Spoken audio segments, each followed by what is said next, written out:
Steph Acrone, and my stalker, who I'm yet to meet, wrote a Wikipedia page about me recently that says I'm an entrepreneur in the film and technology sectors, and I have no idea what that means. One of the 5 businesses that I've started in the last 10 years is a film called Tortoise in Love. Hello, Tom. Would you like a cup of tea? Once in a while, a man will fall in love. Are you okay? I think so. Tom's in love with Vanya! Very, very slowly. You're in there, mate. It's a British romantic comedy in the vein of Calendar Girls and Local Hero, and it's unique because it was made by almost the entire village of Kingston Bagpews in Oxfordshire. He's got it bad, hasn't he? You talk to plants, but you can't talk to women. You got a lot more sense out of plants. We didn't have millions of pounds, but we had this story which we knew would be saleable to the media. And of course, the first people we had to sell it to were the village, but they got very excited about it when we told them about the idea. And actually, that's where we began our fundraising journey. And what we learned later, we didn't realise it at the time, we crowdfunded our movie because the majority of the funds came through normal people writing out what in their world was a normal size cheque. The lowest amount you could invest was £20 and own a share in the film. And we communicated to them not by pitching in a kind of funding situation to a funder or writing a proposal for the BFI, but we raised the money to make Tortoise in Love by going out to a big community of people who all had a vested interest in its success and all wanted it to happen and were all interested in making it happen. My name's Pip Piper. I'm a producer and documentary director. The company that I run with my business partner Rob Taylor is called Blue Hippo Media, and we do a mixture of things, but feature film, documentary and occasionally sort of commercial music-based project work. Crowdfunding's become something that we as a company have really tapped into over the past sort of 3 years. But essentially what crowdfunding has done has enabled sort of people, independent filmmakers, to tap into a world where the lines that are drawn between the sort of the fans, the films and the filmmakers have been kind of levelled out. So this concept of being able to go and engage an audience even right at the beginning of a project and get them excited about it, excited enough to actually put some money into a crowdfunding sort of campaign is really interesting, because then what you're doing is one of the really essential things to do with anybody that makes films, which is actually growing and connecting to an audience. For us, it was a really good way to fund one of our projects, Last Shop Standing, which was about independent record shops.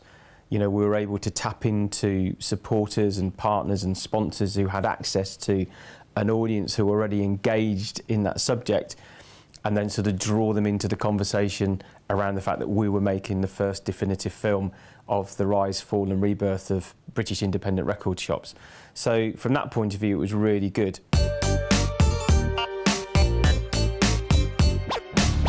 We set ourselves some clear deadlines by which we had to raise the money, and we set the start date of the shoot and worked backwards. That doesn't mean that that immediately makes it happen, although actually if you do a good thing in a good way, people do want to help you make it happen.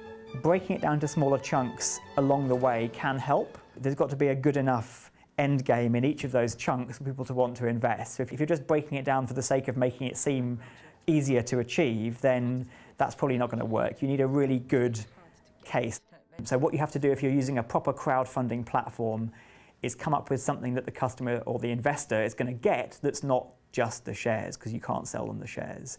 And in our case, that could have been the DVD.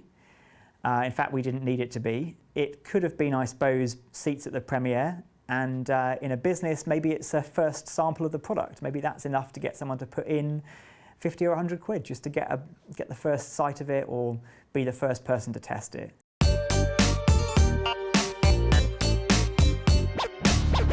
The first campaign, we kind of got everything wrong, which you often do. We didn't reach our target. You know, we set a target of 15,000. I think we hit about just under 5.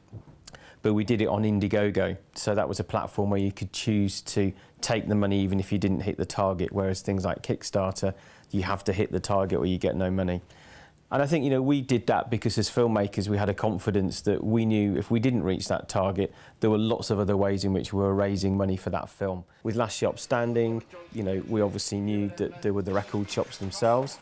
They all were doing certain elements of social media. There were, record labels. There was organisations that were set up to support independent music. So we tapped into all of those spaces, sort of drew them in and got them sort of involved in the project, coming on board as sponsors or supporters. And that just kind of opened up a bigger, ever increasing sort of audience. And then you just do the hard work. So you set up all of your social media platforms that go with it, your Twitter accounts and your Facebook accounts, and you make sure that's all integrated. So all of those elements are all talking back to the centre, and if that's where you're trying to raise money, that's your crowdfunding platform. So everything needs to be drawing that conversation back to that space. With Last Shop Standing, what we did in the end is we crowdfunded that on 2 phases. So one of the other things that you can do often on crowdfunding platforms is they kind of allow you a certain window on which to have your sort of platform live, or to be out live trying to raise the funds. One of the lessons we learnt on our first one is that we hadn't really prepped the crowd particularly well. We went a little bit too early to the marketplace, so that's why we didn't reach our funds. So we kind of got that money in, we were on our way, we'd raised some other money through sponsorship, and then we thought, well, let's go back out and have a phase 2. Let's let people know what we've achieved so far. They can see footage that we've been out there making. They can see that we've connected to some celebrities. When we came to do our next project, which was the Greenbelt 40-year anniversary feature documentary we've just done, we went back out with that and we just had the 1 phase, but we let that run over a little bit of a longer time. And again, that was very successful. We were actually raised over our target on that one. So, but we'd learnt the lessons. Think of crowdfunding not as a way of getting money, but as a way of building your business, your whole proposition, around the needs and wants of a unique niche of people, a unique niche community. A lot of people think crowdfunding is the panacea to all of their needs as a small business trying to make films, a new way to fund them. But the truth is, it's actually quite hard, and you really need to do your preparation and your homework. And the key is crowd, not funding.